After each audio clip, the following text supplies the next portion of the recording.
Hi guys, I am Raranoa. This video is about the part 2 of What If Goku Meets Naruto. Please subscribe, like and share Raranoa TV for more fanfiction crossover videos. Mount Pausu ruins. Vegeta, launched forward, and needs super number 17, flew around and kicked Cooler in back, and teleported in front of both of them, giving them a point-blank final flash, and then fired a Gallic gun right after. Cooler was shocked and semi-damaged, but his body was self-repairing, like his metal state allowed him to do, but super number 17 was unfazed, and just flicked his hair over his head, not even giving Vegeta a glance, clearly looking for someone else.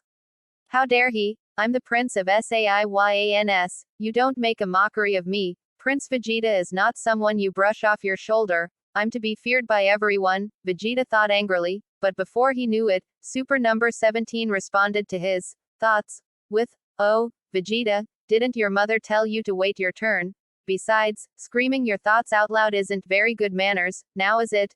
Vegeta snapped, and was a blur to the naked and trained eye, but thanks to Doctors Gero and Mew's brilliance, Vegeta didn't even hit super number 17, let alone damaging him. Super number 17 then caught Vegeta by the neck, and threw him into a wall, and shot his lightning flash with gusto, savoring the moment, trying to bring out the hidden warrior, but with nothing working, he just sighed, and blasted where the warrior was supposedly at, but was surprised to find no one there, and with another search with his scanner, he found that the warrior was surrounding him at every angle, and to his surprise, hundreds of dozens of white things came at him at once, and him, being who he was, tried to deflect them all. After all of the white orbs were hit, he studied them quickly, and realized it had a face, and before he could react, the orbs exploded, putting him in a giant cloud of smoke, and the mysterious warrior came out, revealing himself as, Gotenks. Ha! You fell right for it, huh? Gotenks cheered for a moment, before looking over to see that super number 17 was damaged, it was only mild, and he was self-healing, and then, at that moment, both supervillains charged at Gotenks, who was handling them with ease, to Vegeta's surprise. Now, although it looked up for the heroes, there was only that hitch, and Gotenks reached it, really fast. The supervillains were raising their powers, making him start to struggle, but, pulling a very old trick, stopped their movement by combining solar flare and galactic donuts, giving him time to turn, as he called, Super Gotenks Level 3, but its real name is Super Saiyan 3. He then started to fire with everything he had, trying to neutralize the universal threats as fast as possible, and it was working, but just as he was about to destroy super number 17 and Cooler, his fusion ran out. No, why of all times, did it have to end now? Goten and Trunks thought, still in sync with each other, despite having separated.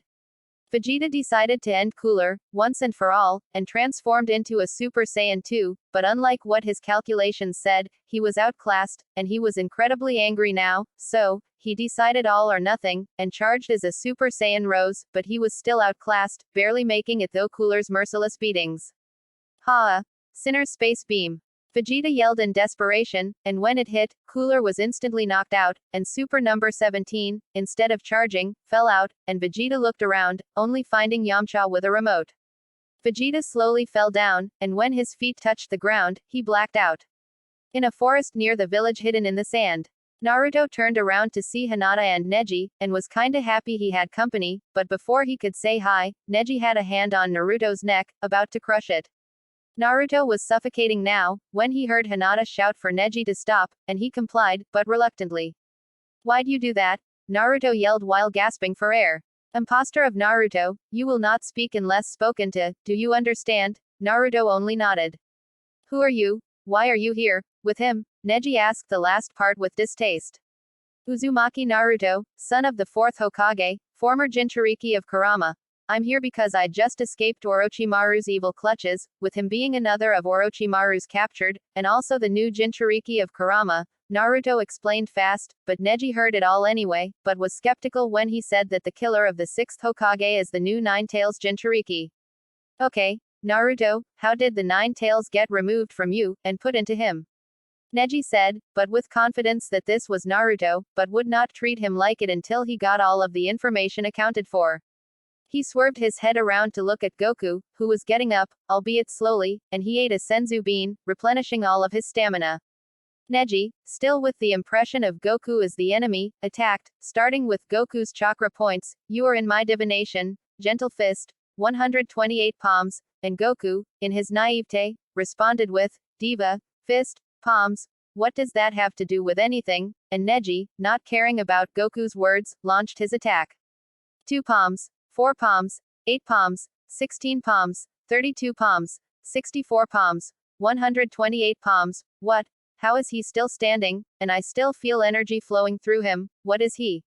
Neji thought all of this in a stupor, and having lost half of his chakra, was at a big disadvantage, but what surprised him, is the next attack wasn't an energy one, as he expected from someone who would use the new advantage they had, but an attack based on taijutsu, totally catching Neji off guard, and said person soared through the air, having taken a powerful open-palmed punch in the gut, but he landed on his feet, but was surprised again when Goku was in front of him when he landed, and then took the worst base form melee attack Goku can possibly give, the 1-inch punch, to the chest. Neji spit blood, and was in state of fear, waiting for his oncoming death, but it never came, as Goku walked away, with Neji on the floor, in a torrent of anger, disgust, and sadness. Goku walked over to Hinata, who was in shock, because rarely is Neji beaten, and this was with ease. Naruto was given a run for his money, but this guy just dominated him. Goku looked over to Hinata, and then glanced to Naruto, and back to Hinata, seemingly assessing the situation, and dodged a last-minute attack from Neji, who had his back to Goku, trying to stop his run, but time seemed to slow, as he hit Neji in the back of the neck, and Neji, out of will alone, was still standing, but was nearly dragging himself to attack, but was kneed in the gut, and while trying to stand, his unresponsive body wouldn't let him, so he promptly fell floor, still conscious, but unmoving. Sorry, but I don't have any more senzu beans, so I can't heal you without ki, but I doubt you want me to help you, since the Hyugas are known for their pride. Goku said to Neji, in a voice of menacingly and with superiority to boot. As for you, Goku was looking at Hinata now but with sincerity in his gaze, and continued, I believe that you don't want to challenge me, because as you can clearly see, I outclass you in all subjects of battle, so you wouldn't stand a chance against me. Goku said this also in superiority, but kindly this time, without malice. I believe that I unfortunately have to fight you, no matter how much I don't want to, said an agonizingly familiar voice, the voice of the 6th Hokage, Kakashi Hatake. All of the shinobi and Goku turned their head to Kakashi, in disbelief, but what held them in place were his eyes, that were of the impure world reincarnation jutsu, and his gaze, although steeled, were settled on Naruto. Please end this madness for me, and seal me away, and by the way, don't blame Goku for my death, a genjutsu was placed on me, making me fear the item he gave me, and since I didn't eat it I died, Kakashi said somberly. And then, against his will, Kakashi charged at the Goku and the remaining shinobi. Capsule Corp. Vegeta woke up in daze, with his memories hazy, but eventually recalled what happened, and was startled to see Lord Beerus next to him, and with an impatient glare to boot. Good, you're awake. I'm pretty sure that last attack of yours was really taxing, but you are going to know how that trick works for the near future, due to recent events. Beerus said with narrowed eyes. What did I do, exactly? Vegeta asked, confused. You used your godly ki to erase Cooler's sins from his body, and the more and worse your sins are, the more effective it like a spirit bomb, but of your design. Beerus explained slowly. My lord, wouldn't it be wise to fight the threat yourself? Whis asked with a knowing look, trying to give more information to Vegeta than was originally intended. No, and it is impossible, we are fighting Demigra, so he could be planning anything, at any time period, he could make an alternate timeline where I don't become god of destruction, or he could take the place of Omni King with his time portals. Beerus responded, leaving Vegeta numb, albeit he was tired from his earlier battle, but he was numb all the same. Bulma was in a room with a red book in hand, it had a leather clasp, with a gold hand on it, but with 6 fingers, and with a 3 carved into it. Book 3, of what? The tales in this book are absurd, but I think I've seen worse. Bulma thought out loud, and something caught her eye, it was a triangle, with only one eye, a hat, and said to have immeasurable power. If this demon gets a physical form, all hope is, Beerus can easily destroy hope is lost. Bulma laughed, and tossed the book aside, and walked out of the room. In a forest near the village hidden in the sand. Kakashi charged at them, Neji jumped out of the way, and rested on a tree, trying to not be in the way of the rest's fight. Kakashi gave an axe kick to Naruto, then used the Sharingan to dodge Hinata's attack, and countered with a wind-based jutsu, and followed with a fire-based one, blowing Hinata into Naruto, who just got up, and both were now unconscious. Kakashi looked up at Goku, who remained stoic, waiting for Kakashi's attack in this death-dealing rematch. Kakashi attacked Goku with a earth-based trapping jutsu, but Goku blasted the walls away with his aura. You know, I wonder how I will fight you, since your defense is impeccable, your strength is immeasurable, and your speed is nearly unfollowable. Kakashi said to Goku savagely. Goku walked up to Kakashi, and flicked Kakashi aside, and turned around, unamused with Kakashi's earlier speech. Kakashi got back up, unfazed by Goku's attack, and charged again, and Goku dodged easily, Kakashi not even close to hitting him. This went on for hours, but by then, Goku was mostly exhausted. Even if he was powerful, he wasn't infinite. Man, my legs feel like jelly. This is like the time I fought Lord Beerus, but then I was using godly ki. Wait a minute, I got it. No, I shouldn't waste Super Saiyan Blue, but Super Saiyan will work. Goku then put his plan into effect, and to his surprise, his transformation was different from earlier. He had a red glow around him, along with his golden ki. His transformation boosted his full power. Super Saiyan was boosted 3 times from his normal, giving him a 150 times power boost. I wonder what happens to the rest of my transformations. Although, I don't know what is around me, but I'd rather not fight it, so I don't go crazy again. Goku then shot off, making collisions that shook Konoha to its foundations. Goku did a sweep kick, and then kneed Kakashi in the gut, but Kakashi retaliated with a punch to Goku's solar plexus, and an uppercut, and then both shot punches to the face, fist clashing against fist, creating shockwaves in the air. Goku turned Super Saiyan 2, and his aura was similar as last times, but this time, his Super Saiyan 2 powers were times 6, now giving him a power boost of 600, but before he could test his power, he was rammed into, and then with difficulty, grabbed Kakashi's fist, and swung Kakashi around repeatedly. Then, when he broke the sound barrier, he released his grip on Kakashi's wrist, and Kakashi flew through a humongous boulder, and crashed into the ocean.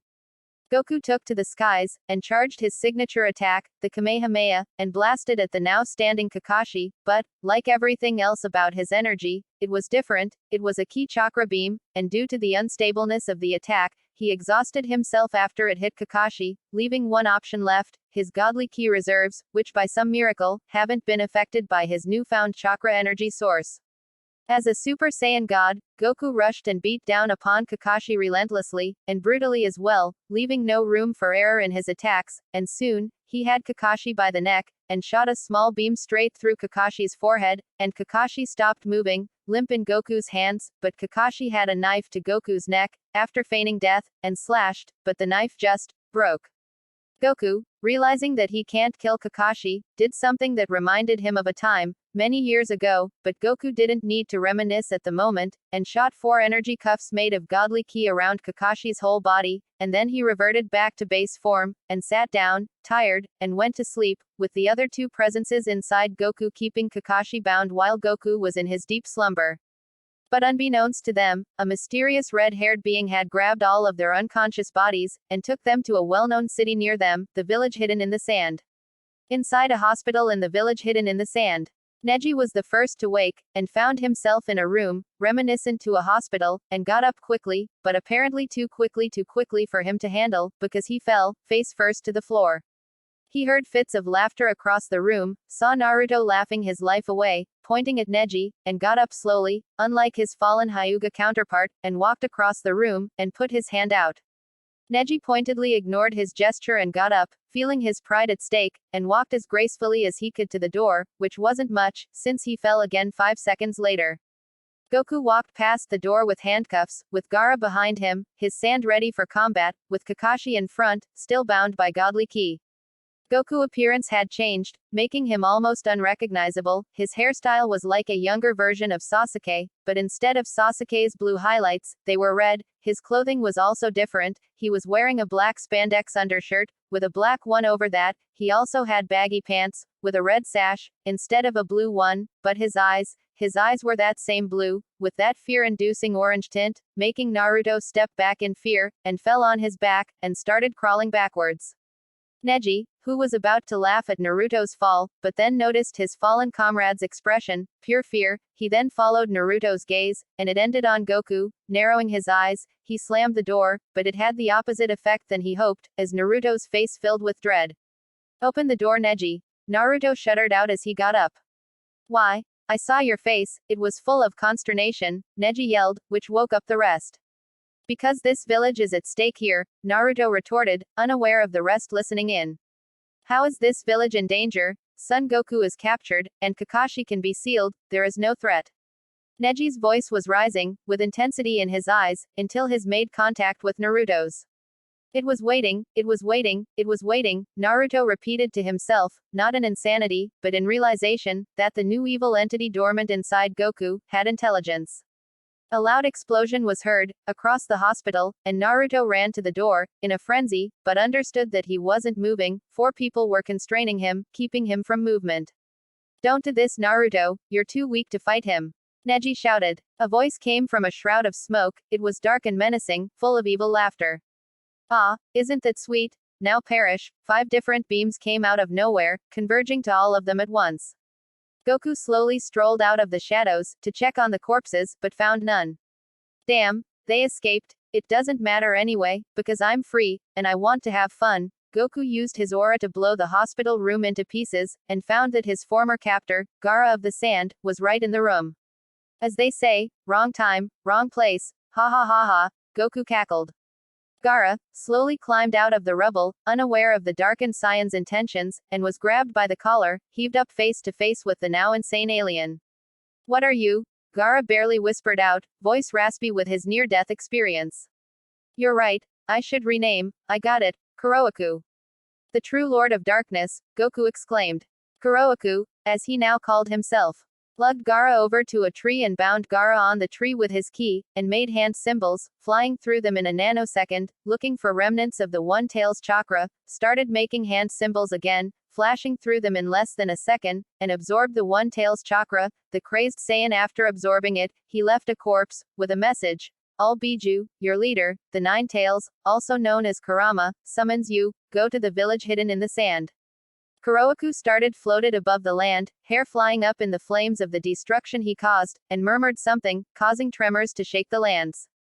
Let the games begin. Capsule Corp. Vegeta led Gohan, Goten, and his son, Trunks, into a large room, in the center, a second TDQR in the middle of the floor. Bulma had made a second, after finding Gohan in a village with memory loss, which didn't last long after Bulma gave him one of, as Vegeta said, her savage slaps. But back to now, it was the for Z Fighters training, and she was still working on modifying the original into a teleportation device. Before they could get on to training, Bulma called for Trunks' help with a machine, leaving the rest to train. They all stepped on the device one at a time, getting sucked into the device on by one, appearing in the familiar void of nothingness. The gravity had different effects on the 3, as it accommodated for multiple people at once, all the boosted it to 9,000 times gravity, all moving fine, and started a free-for-all spar. Goten attacked Vegeta with a roundhouse. Followed with a sweep kick, only to find empty air and received an elbow from Gohan to the back, turned around and shot a barrage of blasts, backhanded a Gallic gun and flew around and started a skirmish with his brother. Matching him blow for blow, and ducked under Vegeta's dropkick, which hit Gohan, came back up just as quickly, and grabbed Vegeta's leg, commencing the dragon throw, tossing Vegeta to the floor, and when Vegeta got up, Gohan dragged Vegeta's face back through the floor, tossed Vegeta up and gave a mighty yell as Gohan and Goten combined beams like they did with Broly, hitting Vegeta with their attack. Vegeta got up slowly, aching all over, and shot a giant blast at Gohan and Goten. They scattered, firing blasts at Vegeta at light bursting speeds. Goten appeared in front of Vegeta, and gave a rush of blows.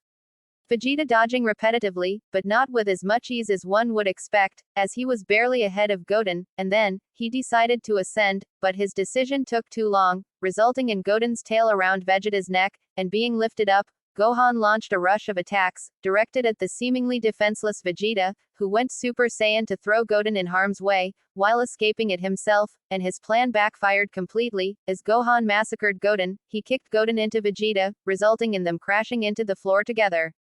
Goten zoomed up into the sky, and ascended as well, giving him a power like never before, and he increased the gravity for himself to 450,000 times, and rushed Gohan with an attack that could shatter galaxies with ease, and Vegeta shot a giant energy ball in the air, unaware of the future consequences. The energy ball started flying down, and Goten's eyes made contact. Vegeta saw what was happening, and dispersed the energy, but it was too late, the damage had been done. Goten's eyes glowed red, his body started growing, brown fur growing along his body, destroying his clothes, his face enlarged giving him a snout, his fur then changed colors, from brown to gold, and now transformed into a giant golden great ape, Uzaru. He started attacking randomly, completely oblivious to his true conscience. He grabbed Vegeta in his palms, crushing Vegeta with his bare hands, entirely focused on his looked at his former brother in bewilderment and fear, not knowing what to do. Help me, brat, Vegeta roared in pain, to the indecisive Gohan. But, that thing is my brother, Gohan stammered back. Vegeta then used his aura to break free from Goten's grasp, and Goten, in anger, swiped his hands wildly in the air, intent on killing his prey. Vegeta was about to fire off a big bang attack when he noticed that Goten had finally stopped, looking to the air, sniffing, before turning back to Vegeta. A flash of light occurred as started screaming as his golden essence started coming off of his very being, his final transformation begun. This lasted around 15 minutes, until he just finally stopped, and a red-orange furred being stood in Goten's place, with black wristbands, white pants, and a black sash. Goten? Gohan asked, only to find a cold glare in return. Of course it's Goten, brat, now let's get back to training, fool, Vegeta said, not even looking at the duo. Okay. Gohan yelled as he went to his highest transformation, full potential Super Saiyan 3. Vegeta rushed to Goten, who didn't even spare him a glance, and Goten appeared in front of Gohan, grabbed Gohan's wrist, and broke it. Ow. What the heck, Goten? Goten had Vegeta by the neck, and threw him aside. Stay out of this, Prince Vegeta, my business is with the traitor, Goten said, not noticing, or just not caring, about Vegeta's piercing stare. How is Gohan the traitor? Vegeta asked slowly, his gaze never leaving Goten. He has betrayed his family, Goten spat in disgust. How? Vegeta asked, trying to get deeper. I know for a fact, Prince Vegeta, that father is doing evil as we speak, and I must follow my father's wishes, Goten said in a military style. Vegeta then sensed the universe Goku was in, and found nothing. Lies, Kakarot is a goody two-shoed clown, he would never. Vegeta started choking, as Goten's hand was again wrapped around Vegeta's neck, and a menacing glare on Goten's expression. Continue, Prince, if you want to die, Goten said villainously, and an eerie silence followed. The hand on Gohan's broken wrist instantly traveled upward, to Gohan's neck, and his body was being lifted off the ground, Goten's grip tightening. Gohan and Vegeta's heads were banged together, and they lost their transformations, as well as their consciousness, and their bodies were thrown into the air, and then blasted with an attack that Super Saiyan 4 Vegeta would be dead, or if he somehow survived, no matter how unlikely, he would be on his knees begging for mercy. Goten then walked over to the bodies, and checked their pulses, and there were none, so he went to his next task, and used his instinctual abilities to warp so he could find his father. Trunks entered the machine, found his dead father and friend, and brought them to his mother, Bulma, in picoseconds. Trunks, what happened? Bulma asked after she finished and bandaging the fallen heroes, ready for revival. I don't know, Trunks sobbed out. Okay, we'll get through this, but answer me this, where is Goten? Trunks then visibly froze, realizing that in his haste, didn't check for his childhood friend. I don't know that either. Trunks said although shaken, he knew he had to get a hold of himself, but he knew he couldn't, but he was going to try to anyway. Trunks ran outside, and flew out the door, with speed that rivaled the travel of an angel with life form, searching frantically for his lost childhood friend, even though said person is exactly where he wants to be. In the skies of West City. Trunks, Bulma yelled to Trunks through an earpiece that he didn't remember having. Mother, how? Trunks said a little too high-pitched back. Through the earpiece you're wearing, the president of the world has to have one, Bulma replied. Cool, now, what is it? Trunks yelled, partially annoyed that his mother would interrupt his search. Don't yell at your mother, anyway, your father and Gohan have been revived successfully, and are awake as we speak. Really? Awesome, Trunks cheered back. Trunks zoomed across the planet at light speed, straight to Capsule Corp, ready to welcome his father and friend back to the living, but once he entered the building, he knew something was wrong. Trunks, good to see you, Gohan coughed out. Trunks looked at Gohan carefully, and turned his gaze to Vegeta, who had his arms crossed, his eyes on the floor, quivering in anger. Father, what's wrong? Trunks asked, still oblivious to the situation. Gohan's face contorted into misery, his earlier expression a mask, one that has been shattered to millions of pieces. Goten has gone rogue, Vegeta lashed out in anger. What? Why? How? Trunks blurted out all at once. If I hadn't been foolish and shot that energy ball into the air, Goten wouldn't have gone Super Saiyan 4, Vegeta yelled in anger. Super Saiyan 4, but you and Goku were fine when you assumed the transformation, Trunks retorted. I think I know why. Bulma said from her computer, schematics of DNA all over the screen. Tell me, woman, explain it to me now. Vegeta ordered, per usual. Bulma took her chance to bring humor to the dire group, and responded with, no, not until you say, please. The result was Gohan looking at her dumbfounded, Trunks was facepalming, and Vegeta was glaring coldly. Okay, fine. I think that it is Goku and your fault, Vegeta, Bulma said while she pointed at him. My and Kakarot's fault? How? Vegeta retorted, patience waning. Yes, and here is you went Super Saiyan 4, what type of power did you describe it as? Bulma started.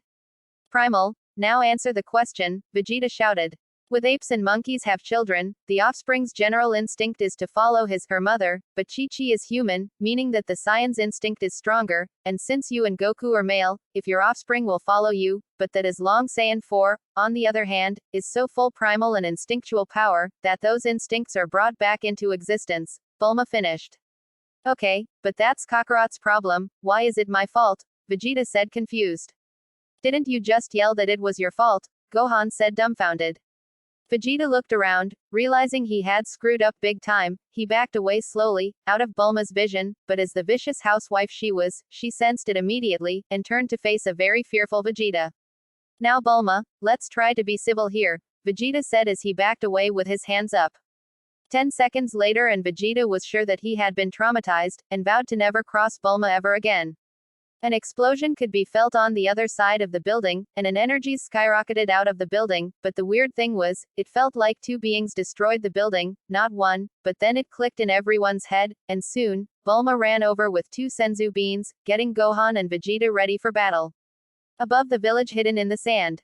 Father, I have come to your aid, please accept my attempts to satisfy you, father, Goten said as he kneeled to Kuroaku, ready to fulfill his father's wishes.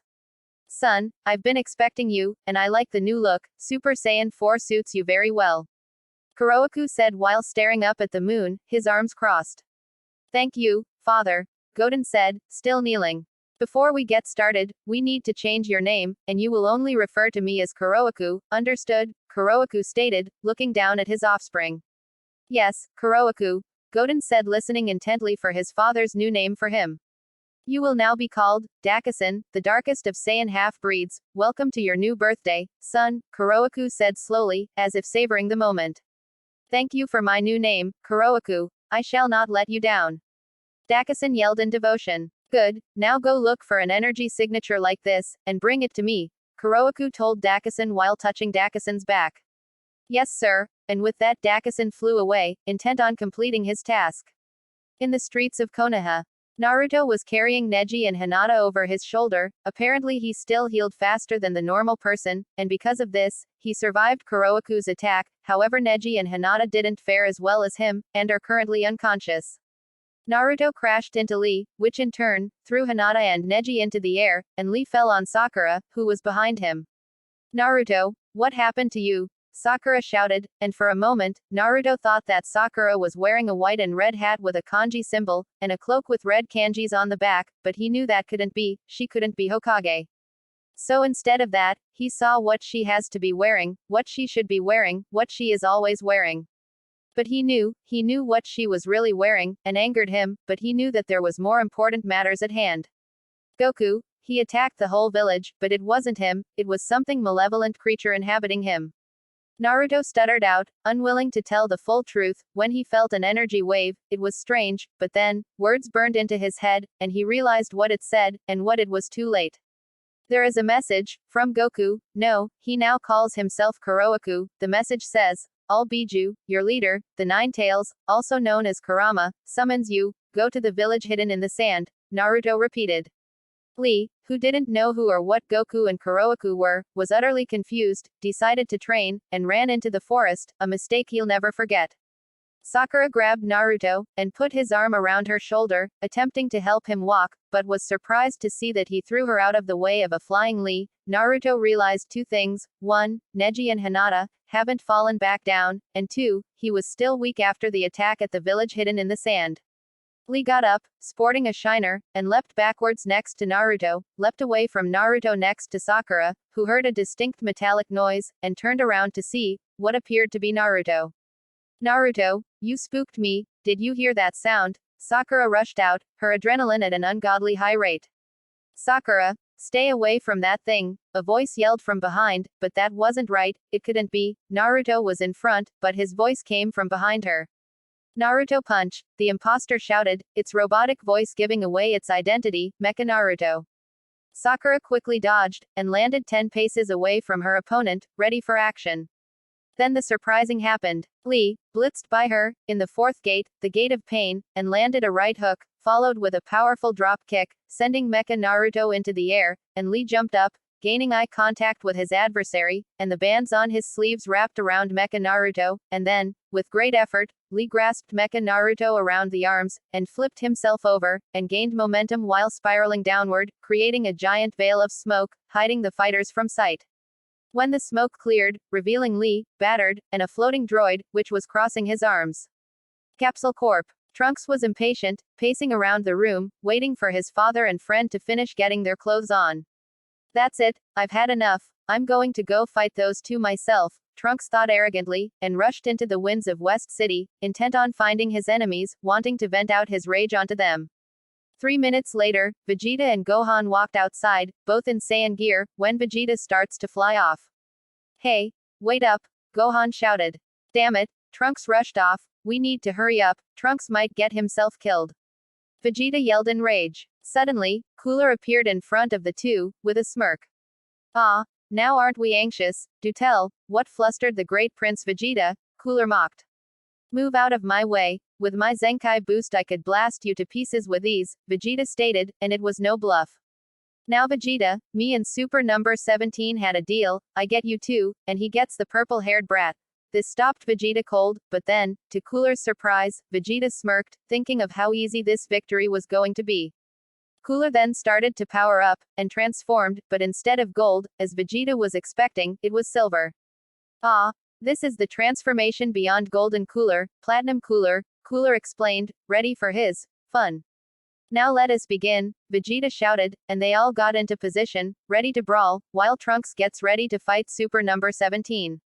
Above Hercule City, Trunks charged forward, key sphere in hand, and gave an uppercut, zoomed around and slammed his elbow down, and was about to fly downward, when Super Number 17 appeared, and gave Trunks a left hook, and followed with a knee to the gut, before slowly dashing backwards, seemingly tauntingly. Trunks got up, punched with his ki-covered fist, which hadn't dissipated only because of sheer determination, and lodged it into Super 17's gut, but to his surprise, his ki started to leak from his body, and into Super 17's. Trunks then jumped back, realizing that using ki would only get him killed, when he had an idea, and started to formulate a plan. Super Number 17, standing still, flicking back his hair, was bored, and sat in his spot, waiting, but after 15 minutes, he would wait no more, and he flew forward, blitzing past all of Trunks' defenses, and started to pound Trunks. Super Number 17 came forward with a right hook, followed by 3 precise kicks, a diagonal elbow, a down kick, an uppercut, and then he moved his arms, and flicked his hands forward as he shot off 10 small deadly ki blasts. Trunks bursted up close to Super Number 17, and flared up his ki, and fired off a large ki blast, right in Super 17's chest, creating a large veil of smoke, and Trunks dashed backwards, confidence radiated from his being, but when the smoke cleared, Super 17's body was huge, his muscles thicker than usual. Super 17's body contracted, going back into its original size, and all that was left of his earlier state is the smirk he wore the whole time. Trunks was in utter fear, before regaining his confidence, and transforming into a Super Saiyan, and sped across the skies in a golden arc, as he started punching, pounding Super Number 17 with everything he had, but it was futile, he had given his foe the upper hand, and he knew it. In the skies of West City, Vegeta was shocked, he didn't think someone like Cooler had a power beyond the Arcosian race's golden form, and was unprepared for the new strength Cooler had. Gohan didn't care, because to him, this monster murdered his mother, so he had an uncontrollable rage, and got into an unconventional fighting stance. Vegeta, who knew that he has to fight with his best, started to ascend to his newest transformation, Super Saiyan Rose. Gohan's head snapped to Vegeta's direction, surprised at the sudden power increase, which instantly dropped, as Vegeta was now staring at Gohan, impatient. Well, are you going to fight or not? My transformation takes 3 minutes, so distract him. Vegeta said in an outburst. Gohan nodded, and got back into position, ready to defend Vegeta, as he knew he was their only hope to end this fight quickly. Cooler charged forward, and launched a frontal assault, but was instantly countered, and thrown back by Gohan's pure skill, and Gohan inched forward, only 3 paces, and Cooler thought he found an opening, and charged again, but was dismayed to find that he couldn't attack Gohan. Cooler gave a right hook, but it was blocked and he was grabbed by the wrist, pulled forward, and kneed and gave a drop kick, but it was caught by Gohan's knee crashing up onto the elbow, grabbed by the leg, and swung in circles, until he was thrown into a building. Cooler came for an axe kick, but disappeared behind Gohan, only to find that Gohan's hand was around Cooler's neck, and before Cooler knew it, he was eating dirt. Cooler used his aura to blow back Gohan, and to his delight, Gohan flew into a building, but to his displeasure, Vegeta finished his transformation, and Cooler looked back toward Vegeta, and started laughing. What is funny, mortal? Vegeta asked impassively. Your hair. So much for the hated Super Saiyans, Cooler taunted. You don't speak so trivially about your god, mortal, Vegeta said coldly. Gohan flinched at the scathing voice, it reminded him of an enemy that he hated long ago. Cooler charged at Vegeta, who didn't even glance at him, and instead looked up, and started to mutter to himself. Cooler landed a solid blow to Vegeta's chest, creating a giant airwave, but to his surprise, Vegeta didn't even flinch. Vegeta glanced down annoyed, and smirked darkly, clearly enjoying Cooler's newfound fear. Where are you, Kakarot? I don't wish to fight mortals like this. No god like myself should have to endure such idiocy, Vegeta said in a condescending tone. Cooler gave a swift flurry of blows, each attack stronger than the last, and powerful enough to destroy planets, sending shockwaves to nearby universes, but his efforts proved to be futile. Cooler stepped backwards slowly, fearfully, as the self-proclaimed god came forward in a tantalizing slow movement, air whistling by, making Vegeta's pink hair flow with wind. Cooler, hidden in the shadows, got into a fighting stance, and Vegeta stayed still. A stone dropped and Cooler was spitting a glob of blood, but Vegeta hadn't moved, and Gohan was still in the sidelines. Vegeta felt a dark presence and smirked. Ah, another god such as myself, this makes things interesting, a figure in the shadows said. Hello, Black, Vegeta said in more respectful tone, as the pink-haired figure stepped out of the shadows. Look at me, fight me you arrogant bastard, Cooler shouted. Vegeta looked down, as if just noticing Cooler's presence, and gave a scowl before saying. You are in the presence of gods, be silent. Or I will go and find Beerus and become a god of destruction and Hakai you. This in turn makes Cooler gulp, before speeding away to Capsule Corp, which Vegeta takes no notice of, cursing under his breath. In the streets of Konoha, Naruto jumped out of the way as a metal fist comes his way, followed by a metal leg, and a pink ball of chakra, and jumped away 10 more paces as to create distance. Lee then gives a roundhouse, which is dodged with ease and gets hit in the gut by Mecha Naruto, sending him flying, again. He's barely even been scratched, and we're exhausted already. Lee, what are you waiting for? Use the 8 gates, and defeat him now. Naruto shouted, clearly frustrated with his opponent's lack of damage from their attacks. I'm sorry, Naruto, but the technique is a last resort. Even if I count this as an emergency, I doubt that it will work against him. If it didn't work, then I would put unnecessary strain on my body, Lee retorted in midair. Lee drop-kicked Mecha Naruto up into the air, jumped up, following the android and did a double axe handle. Lee then zoomed down at terminal velocity, letting the white ribbons around his arms loosen. They zipped around Mecha Naruto's metal body, and tightened around the android, and spun rapidly, gaining momentum before leaping off, leaving behind his metal foe. Mecha Naruto fell into the floor, head first. The impact had created a screen of dust and dirt, impairing the view of the falling Lee, who was surprised to see that Mecha Naruto was standing back up, not unscathed, but certainly nowhere near the amount of damage that they hoped for. The midair Lee decided to try one last attack before using his last resort, which was him slamming his foot down on Mecha Naruto's head at astonishing speeds, which earned him a cracking noise, which fortunately wasn't Lee's leg, but the android's metal head. Mecha Naruto then grabbed Lee's leg, which was still on his head because of Lee's doubts of beating the android, swung on circles, becoming fast enough to create after images of him swinging Lee, and released his grasp on the leg, which in turn made him fly into Sakura. Naruto jumped forward using his signature move, the Rasengan, but he was surprised to see Mecha Naruto pull out a purple ball of chakra, and also shout Rasengan. Both energy masses collided, creating giant shock waves destroying shops and buildings all around them. Both Narutos fly backwards, real and imposter, panting, before flying back at each other, not letting the other gain an advantage, both using each other's moves, not letting up on their attacks. Naruto goes for an uppercut, but it is evaded and Mecha Naruto goes for a sweep kick. However, Naruto jumps over it, and tries a double axe handle, but Mecha Naruto jumps backwards, and flies forward with a Naruto punch, but Naruto uses the substitution jutsu, and appears a few meters away from his adversary.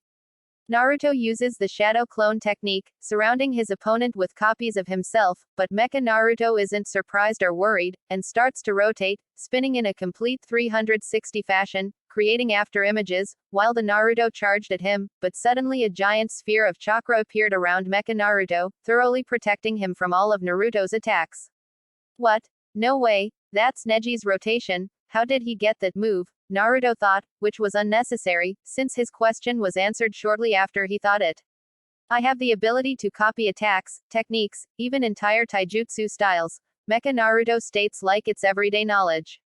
Behind Mecha Naruto a red Lee bursted forward with intense speed, gave 5 consecutive punches, an inner crescent kick, followed by a right hook, and ended with a knee to Mecha Naruto's gut. Lee zoomed forward, readying himself to give another barrage of attacks, but Mecha Naruto's rotation suddenly appeared, but Lee anticipated that and threw his fist forward, and to his astonishment, started pushing through the android's defense. Mecha Naruto jumped backward and activated the 8 gates, and got into Lee's fighting stance, and Lee did the same. In the deep space. My liege, it has been done, what shall we do now? Mira asked Demigra. We wait for our time to strike, we must influence Kuroaku actions at the right moment, or we risk destruction from all timelines, Demigra replied deviously. Then wait we shall. Mira mutters out loud. In the streets of Konoha. Mecha Naruto flew towards Lee, who somersaulted forward and punched downward as Mecha Naruto punched upward, and as their fists crashed upon each other, it was apparent that Lee had the upper hand.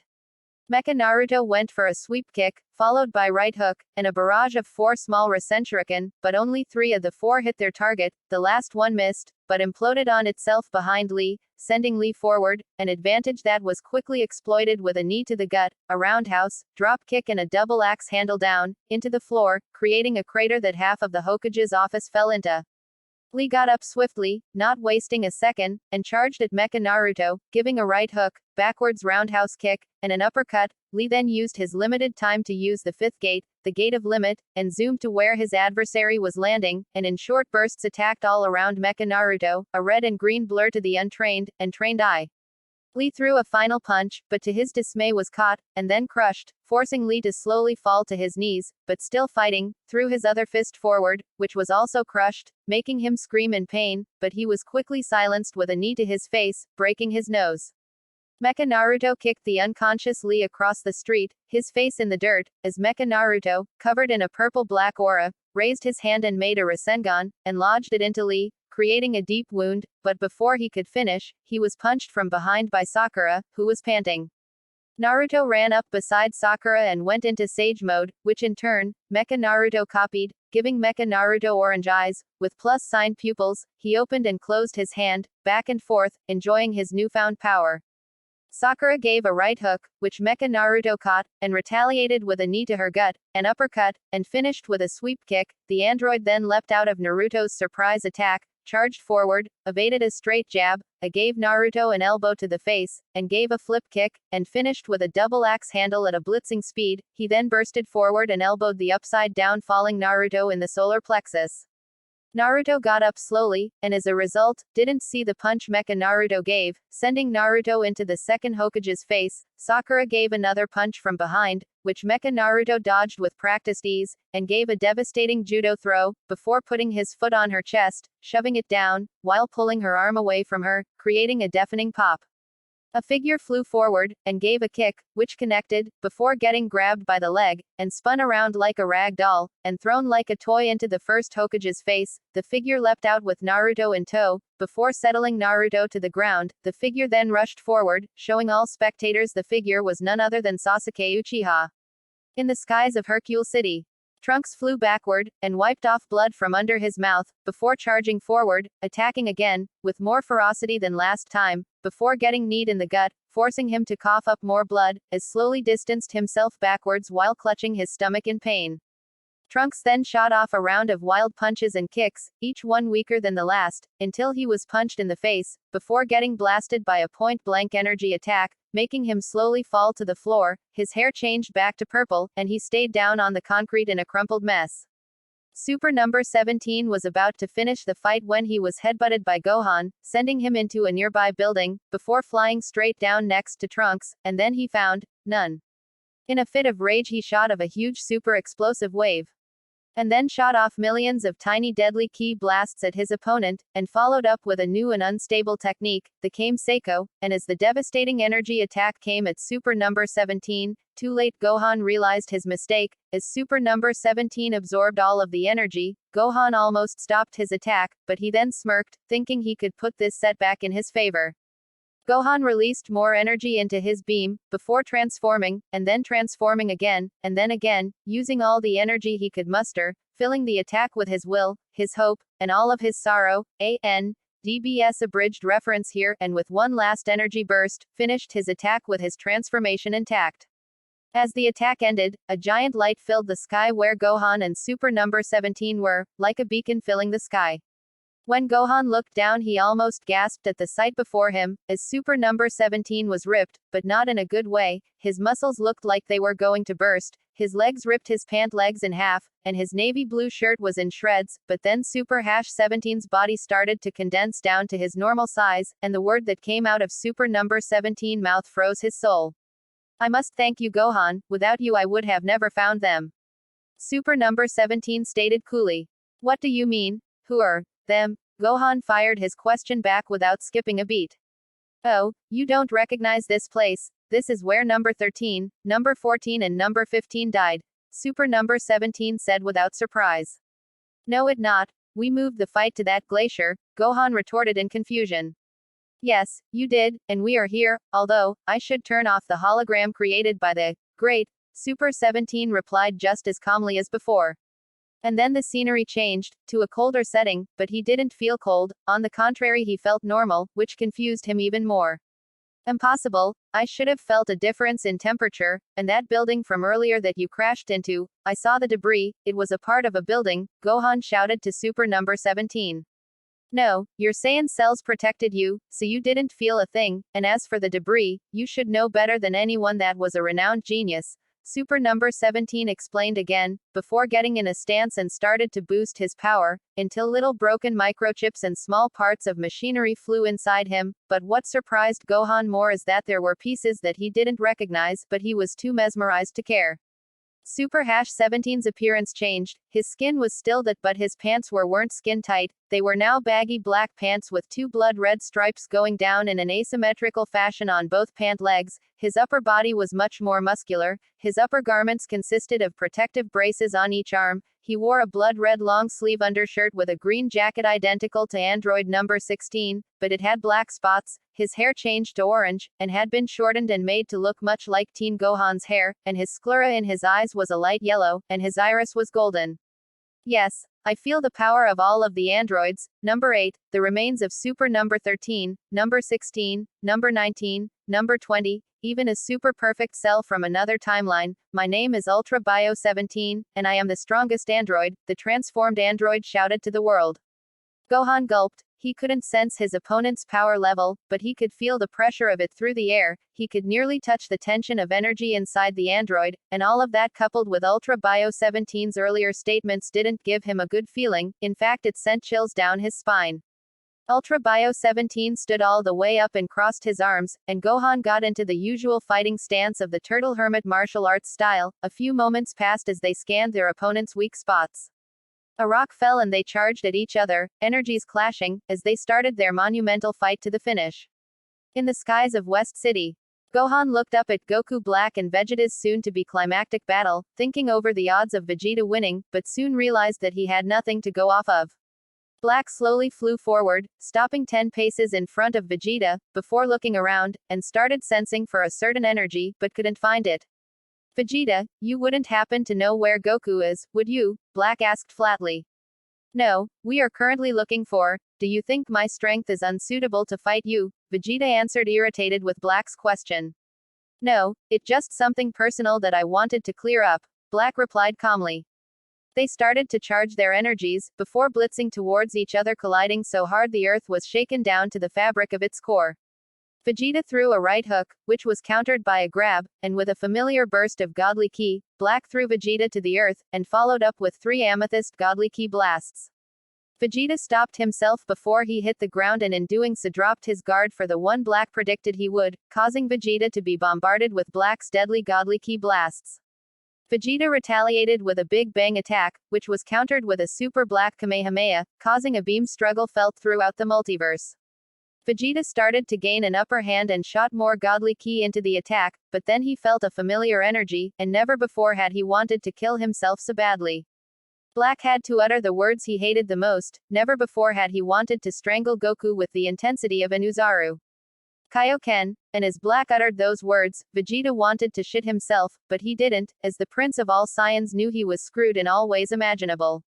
Black's amethyst aura was surrounded by a deep bloody red, his godly ki swirling like a typhoon, his power wavering the Prince of all Saiyans' resolve, but he quickly snapped out of his daze and zoomed forward, only to be bonked in the back off the head by Black. Vegeta swiped his hand backwards, but was flicked on his spine, sending him forward, but it was that moment that Vegeta smirked.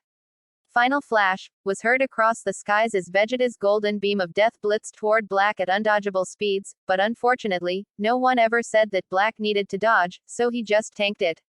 And with Vegeta's huge ego getting in the way of his better judgment, he didn't sense for Black's energy signature, and gloated, only to be shocked into silence by Black's sheer power rocked the skies, and Black came out, deadly ki scythe in hand, and cut into the air, causing Vegeta to pale, as he clearly remembers what the very scary-looking scythe does, and as a violet portal opened, and out came clones of Black, and to their surprise, Gohan jumped into the fray, back-to-back with Vegeta.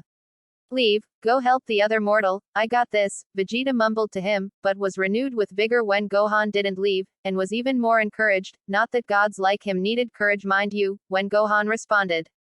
No, the only way to beat him is to work together, however, I'm only at 1/3 of my original power.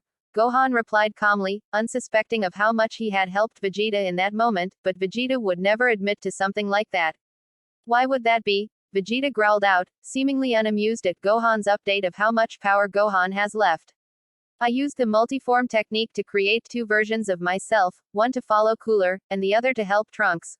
Gohan answered with concentration, although it seemed casual to the observer. Anyone who knew him would know that it was strained. This father look-alike seemed real, but he knew better. He knew this was a fake. Gohan bursted forward, punching and kicking clones left and right, wildly shooting ki blast after ki blast, firing round after round of unfocused ki beams. He shot another round of wild ki blasts, dodged a right hook from behind, elbowed his attacker, and then he swiped a hand in a full semicircle, sending a wave of blue ki, dispersing the last of the clones, but to his dismay, they all reformed, and in an effort to destroy them all he transformed full potential Super Saiyan 3 while doing the super explosive wave, but to no avail. Vegeta was determined to not be outdone by a mortal, so he used Gohan's distraction as an opportunity to attack Black. An attack he did, but his attempts were futile. He threw a left hook, yet it was dodged in a slow, sloppy, yet graceful manner, as if a cat was toying around with a mouse, something only Gohan noticed as he was dealing with Black's powerful clones.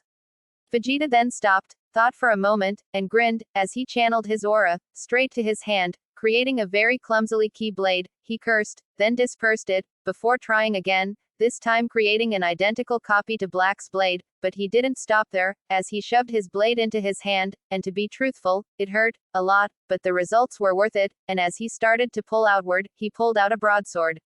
Vegeta wasted no time on swiping it forward, creating a portal of his own, and out came clones of our favorite Prince of Saiyans, and as they swarmed toward Gohan, he let out a breath he didn't know he was holding, as he didn't actually think it would work, but it was this, out self-destruction, and he really didn't want to do that again, ever again. It was then at this moment that he then actually took the time to observe his apparent weapon of choice, although he felt weird, like it was too easy, that he should have trained harder to earn this, not out of blind luck, he just guessed that old habits die hard when it came to being dramatic. He was pulled out off his musings with a hard knee to the gut, followed by a quick roundhouse kick to the face, sending him into the air, and before he could recover, he was dealt a hard double axe handle. Vegeta stood up and using his godly ki-made weapon, he deflected a barrage of ki blasts, repelling them back to Black, who was too stunned to copy Vegeta or dodge, was sent back by his own ki blasts, and flew into one of Vegeta's clones as a result, and came back furious, and in an act of rage, slashed downward with his scythe, but hit Vegeta's broadsword as resistance from his strike. He slashed again, and Vegeta brought his broadsword up in a horizontal manner, but Black predicted that, and quickly pulled back his scythe, and swung sideways, hitting Vegeta in the side with the blunt side of his scythe. Vegeta zoomed past his defenses, and created a large cut of the chest, but was given the same by a swift attack from Black. Black and Vegeta then charged at each other, neither giving leeway, but in a desperate attempt to come out the victor, Black re-empowered himself by mumbling Vegeta's most hated words. Kaioken X5, Black then quickly took over the fight from there, beating Vegeta for all his worth, giving a right hook, followed by an uppercut, then an axe kick. Black then appeared under Vegeta, and brought his knee up connecting right into Vegeta's spine, reverting Vegeta back into his base form because of the sudden and harsh pain, but it didn't end. Black then gave a roundhouse to the paralyzed prince, before reappearing at Vegeta's destination, and then gave a drop kick, sending him into the air once more, before pounding Vegeta with another blur of blows. Vegeta was stuck in his malicious opponent's never-ending attack. Gohan was stuck with dealing with all of Black's clones again, now that all of Vegeta's clones were gone, and was barely standing, as Black's clones were just as ruthless as the real Black was, and his proof, the already broken Vegeta was still getting attacked, toyed with, and brutally beaten. Gohan's observation from earlier hasn't changed. Black has been playing around, something he usually doesn't do. It is out of his character, not like him. Black is more to the point, fast, and deadly, with the occasional monologue of true godly beauty, but never has he played with his opponent. Something is suspicious, Gohan thought analytically. Gohan jumped out of the way of a deadly black Kamehameha, and fired back his own attack, the Kame Seiko, and evaded a roundhouse, and slammed into another clone, and jumped over a right hook, gave a axe kick, and leapt backwards 3 times, before charging the one-handed Kamehameha, ripping apart his foes, who reformed seconds later.